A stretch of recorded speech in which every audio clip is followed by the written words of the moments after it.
Hola, ¿qué tal amigos? Esta noche les voy a narrar otro cuento de este autor norteamericano, el maestro del género de terror Edgar Allan Poe. El cuento en cuestión se llama El corazón delator y es uno de sus cuentos más famosos y más reconocidos. Nos narra la historia de un crimen que se podría llamar el crimen perfecto, pero con un final totalmente inesperado. Algunas partes las voy a leer y también las voy a comentar para que ustedes puedan escuchar la voz del autor de primera mano. Es un cuento narrado en primera persona, como dije, y desde un inicio el autor o el narrador nos dice que él cometió el crimen y nos explica poco a poco qué fue lo que le llevó a cometer semejante acto. Es verdad, siempre he sido nervioso, muy nervioso, terriblemente nervioso, pero ¿por qué razón aseguran ustedes que estoy loco? La enfermedad había agudizado mis sentidos en vez de destruirlos o debilitarlos, y mi oído era el más agudo de todos. Escuchaba todo lo que puede escucharse en la tierra y en el cielo. Muchas cosas oí en el infierno. ¿Cómo puedo estar loco entonces? Observen con cuánta cordura, con cuánta tranquilidad les cuento mi historia. Aquí el narrador nos cuenta que él no estaba loco, pero cometió un crimen. Al comienzo nos dice que él no sabe en qué momento le entró esa idea en la cabeza, pero una vez que se le metió esa idea, no lo dejaba tranquilo ni de día ni de noche. No puedo precisar cómo aquella idea me entró en la cabeza por primera vez, pero una vez concebida me acosó noche y día, y yo no perseguía ningún objetivo determinado, ni tampoco estaba furioso. Estimaba mucho al viejo, jamás me había hecho nada malo, jamás me insultó, su dinero no me interesaba. Entonces es justo afirmar que fue su ojo. Sí, eso fue. Tenía un ojo semejante al de un buitre, un ojo celeste y velado por una tela. Cada vez que lo clavaba en mí, se me congelaba la sangre. Y así, poco a poco, muy gradualmente, me fui decidiendo a matar al viejo y librarme de aquel ojo para siempre. El autor no nos dice quién era el viejo, o sea, nos cuenta que se sobreentiende, se deduce que él vivía en una casa acompañado de un señor mayor, un viejo, como él lo llamaba. No se sabe si este viejo era su padre, su abuelo, quizá él era el criado, no especifica quién era este viejo, pero nos da a entender que él vivía con este viejo, quizá él sea su criado o no, algo así, no queda claro, pero nos dice que de un momento a otro le entró la idea de matarlo. Él nunca había tenido ningún problema con el viejo, nunca se había peleado con el viejo, este nunca lo había insultado, pero el viejo tenía un ojo azul que lo molestaba, era el ojo parecido al de un buitre. Entonces tomó la decisión de matar al viejo. Pero aquí nos cuenta cómo fue que planeó todo esto, porque no fue algo de un momento a otro. Él calculó cómo iba a realizar este plan y lo calculó paso por paso para poder realizar un crimen perfecto. Ahora presten mucha atención, ustedes me toman por loco, pero los locos no saben nada. En cambio, si hubieran podido verme, si hubieran podido mirar con qué habilidad procedí, con qué cuidado, con qué previsión, con qué disimulo me puse a la obra, en general un loco actúa guiado nada más que por sus impulsos naturales, pero yo nunca antes fui más amable con el viejo que la semana antes de matarlo. Aquí él narra que cuando ya había tomado la decisión de matarlo, la semana anterior de realizar el crimen, él fue muy amable con el viejo. Todas las noches, exactamente a las 12, él entraba a su cuarto, pero entraba muy sigilosamente, muy despacio, con una linterna en la mano. Esta linterna, él encendía solamente un rayito de luz para apuntar la cara del viejo, pero siempre lo encontraba dormido, con el ojo cerrado. Todas las noches entraba y pasaba la cabeza primero por la puerta, pero se demoraba media hora, casi más de media hora, en pasar solamente la cabeza. Después, cuando lograba entrar, como les dije, cogía la linterna y hacía una pequeña abertura, un pequeño rayo de luz que apuntaba al viejo, pero siempre lo encontraba con los ojos cerrados. Así fue hasta la octava noche. Y la octava noche procedió con más cautela que nunca, con más cuidado. Y esa fue la noche que encontró al viejo con el ojo abierto. Aquí lo narra. Al llegar a la octava noche, procedí con mayor cuidado que de costumbre al abrir la puerta. El minutero de un reloj se mueve con más rapidez de lo que se movía mi mano. Jamás, antes de aquella noche, había sentido el alcance de mis facultades, de mi sagacidad. Apenas lograba contener mi impresión de triunfo, pensar que estaba ahí, abriendo poco a poco la puerta, y que él ni siquiera soñaba con mis secretas intenciones ni pensamientos. Su desconocimiento sobre estos menesteres nocturnos me provocaba un extraño placer. Él sentía placer de que estaba triunfando, de que por fin iba a matar al viejo.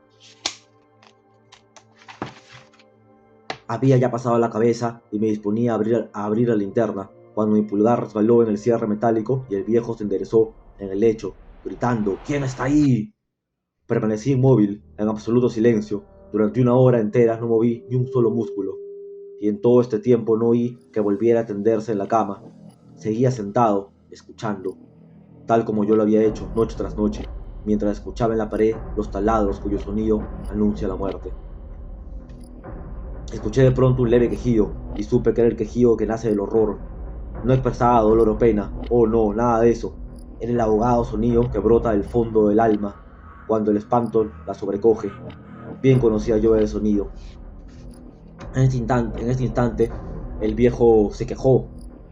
Entonces ya se había percatado que alguien había allá adentro. Entonces, lo que hizo este sujeto, que está narrando la historia, es abrir toda la linterna de una vez, porque estaba convencido de matar al viejo. Abrió toda la linterna, se lanzó sobre el viejo, lo tumbó al piso y le tiró el colchón encima para asfixiarlo. De esta manera lo mató, y aquí lo cuenta con detalles.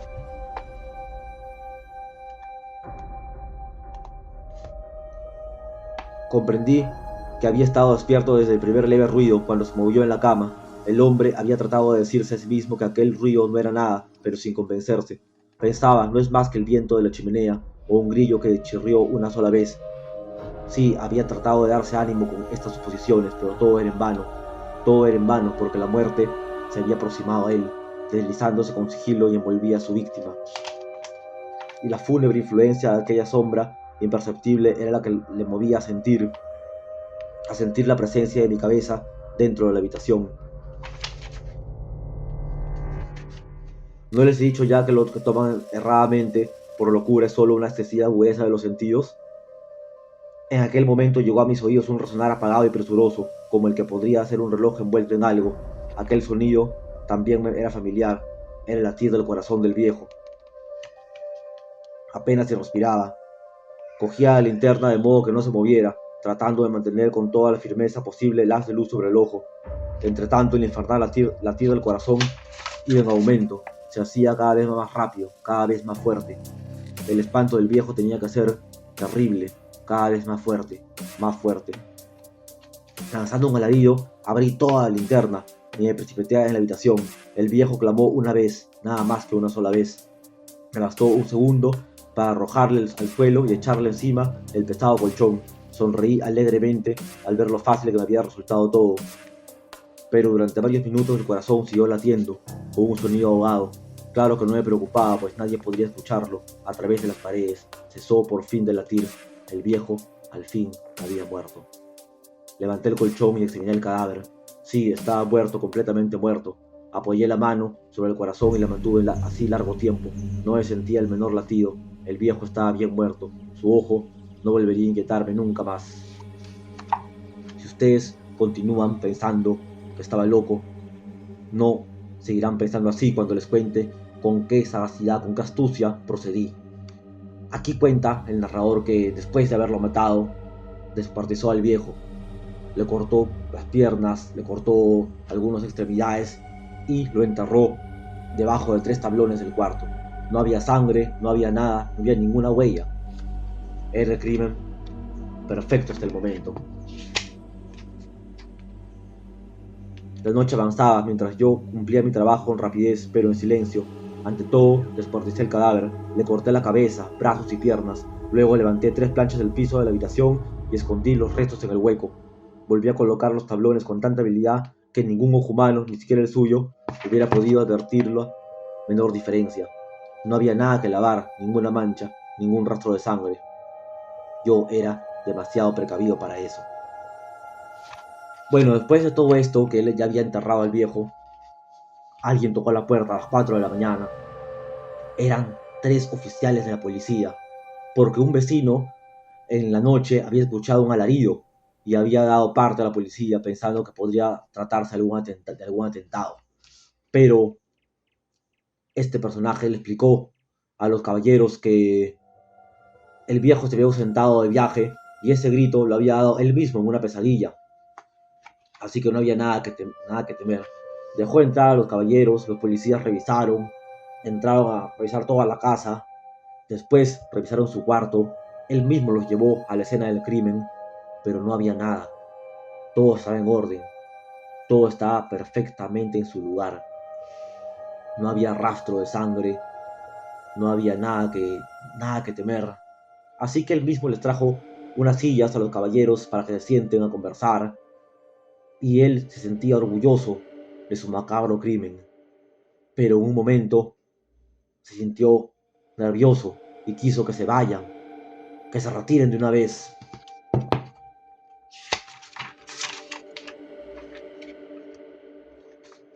Esta parte lo cuenta aquí. Mas al cabo de un rato empecé a notar que me ponía pálido y deseé que se fueran. En ese instante me dolía la cabeza y quería percibir un zumbido en los oídos, pero los policías continuaban sentados y charlando. El zumbido se hizo más intenso, seguía resonando y era cada vez más intenso. Hablé en voz muy alta para librarme de esa sensación, pero continuaba lo mismo y se iba haciendo cada vez más clara, hasta que al fin me di cuenta de que aquel sonido no se producía dentro de mis oídos. Sin duda debía ponerme muy pálido, pero seguía hablando con creciente soltura y levantando mucho la voz. Empero el sonido aumentaba. ¿Y qué podía hacer yo? Era un resonar apagado y presuroso, un sonido como el que podía hacer un reloj envuelto en algodón. Yo jadeaba, tratando de recobrar el aliento, y sin embargo, los policías no habían escuchado nada. Este sonido que escuchaba era como el tic-tac de un reloj. ¿Y qué cosa podía ser? El corazón del viejo, que otra vez volvía a sonar, a revivir de entre las cenizas, de entre los muertos, de entre los tablones. Escuchaba en mi cabeza el sonido que no me dejaba en paz, pero no era en mi cabeza, el sonido era afuera, y yo estaba seguro que era el corazón del viejo. Hablé con mayor rapidez, con vehemencia, pero el sonido aumentaba continuamente. Me puse en pie y discutí sobre insignificancias, casi gritando y con violentas gesticulaciones, pero el sonido continuaba creciendo. ¿Por qué no se iban? Anduve de un lado a otro, a grandes pasos, como si las observaciones de aquellos hombres me enfurecieran. Oh Dios, de verdad, ¿qué podía hacer yo? Lancé espumarajos de rabia, maldije, juré. Balanceando la silla sobre la cual me había sentado, raspé con ella las tablas del piso, pero el sonido sobrepasaba a todos los otros. Se imponía con una vehemencia atroz y crecía sin cesar, más alto, más alto, más alto. Y entre tanto los hombres seguían charlando plácidamente y sonriendo. ¿Era posible que no oyeran? ¿Se estaban burlando? ¡Santo Dios! No, no. Claro que oían y que sospechaban. Sabían la verdad de todo y estaban burlando de mí. Horror. Sí, exactamente, eso, así lo pensé y así lo pienso hoy. Pero cualquier cosa era preferible a aquella agonía, cualquier cosa sería más tolerable que aquella ofensa. No podía soportar más tiempo aquellas sonrisas hipócritas. Sentí que tenía que gritar o morir. Y entonces otra vez escuchen, más fuerte, más fuerte, más fuerte. Basta, basta ya de fingir malvados, aullé. Sí, confieso que lo maté. Levanten esos tablones. Ahí, es ahí, donde está latiendo su horrible corazón. Aquí termina este famoso cuento de Edgar Allan Poe, que para mí es un cuento perfecto, ya que tiene un buen inicio, una buena trama y un final totalmente definido. Un final cerrado. El personaje, el criminal, que supuestamente había cometido el crimen perfecto, y si de alguna manera lo hizo, pero su conciencia, su nerviosismo no lo dejaba en paz, y finalmente confesó todo el crimen y se entregó a las autoridades, se entregó a la policía. Es un cuento como dije, de los más renombrados de Edgar Allan Poe, y solamente nos deja como enseñanza que no existe el crimen perfecto. Siempre algo, si no es afuera, algo en tu cabeza te va a delatar. El corazón delator, uno de los más famosos cuentos de Allan Poe. Gracias, hasta la próxima.